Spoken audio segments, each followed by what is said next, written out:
اے کملی میں لپٹنے والے، رات کو قیام کیا کرو مگر تھوڑی سی رات، یعنی نصف رات یا اس سے کچھ کم قیام کرو یا کچھ زیادہ، اور قرآن کو اچھی طرح ٹھہر ٹھہر کر پڑھا کرو۔ ہم ان قریب تم پر ایک بھاری فرمان نازل کریں گے، کچھ شک نہیں کہ رات کا اٹھنا نفس کو سخت پامال کرتا ہے، اور اس وقت ذکر بھی خوب درست ہوتا ہے۔ دن کے وقت تو تمہیں اور بہت سے شغل ہوتے ہیں، تو اپنے پروردگار کے نام کا ذکر کرو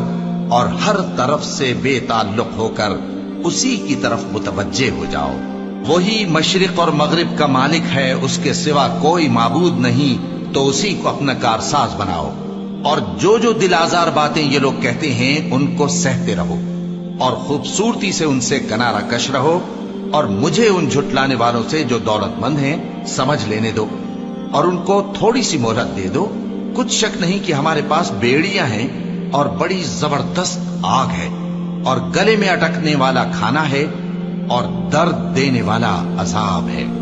جس دن زمین اور پہاڑ کانپنے لگیں اور پہاڑ ایسے بھربھرے ہو جائیں گے جیسے ریت کے ٹیلے، اے اہل مکہ، جس طرح ہم نے فرعون کے پاس موسیٰ کو پیغمبر بنا کر بھیجا تھا، اسی طرح تمہارے پاس بھی محمد صلی اللہ علیہ وآلہ وسلم ایک رسول بھیجے ہیں جو تمہارے مقابلے میں گواہ ہوں گے۔ سو فرعون نے ہمارے پیغمبر کا کہا نہ مانا تو ہم نے اس کو بڑے دردناک انداز سے پکڑ لیا۔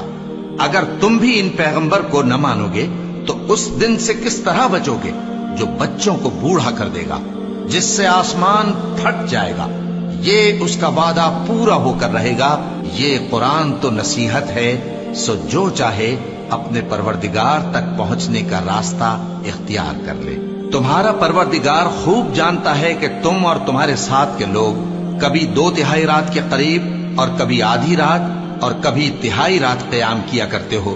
اور اللہ رات اور دن کا اندازہ رکھتا ہے۔ اس نے معلوم کیا کہ تم اس کو نبھا نہ سکو گے، تو اس نے تم پر مہربانی کی، پس جتنا آسانی سے ہو سکے اتنا قرآن پڑھ لیا کرو۔ اس نے جانا کہ تم میں بعض بیمار بھی ہوں گے، اور بعض اللہ کے فضل یعنی معاش کی تلاش میں ملک میں سفر کریں گے، اور بعض اللہ کی راہ میں لڑیں گے، تو جتنا آسانی سے ہو سکے اتنا قرآن پڑھ لیا کرو، اور نماز قائم کرتے رہو اور زکوٰۃ ادا کرتے رہو، اور اللہ کو نیک نیتی سے قرض دیتے رہو، اور جو عمل نیک تم اپنے لیے آگے بھیجو گے اس کو اللہ کے ہاں بہتر اور صلے میں بہت عظیم پاؤ گے، اور اللہ سے بخشش مانگتے رہو، بے شک اللہ بخشنے والا ہے، مہربان ہے۔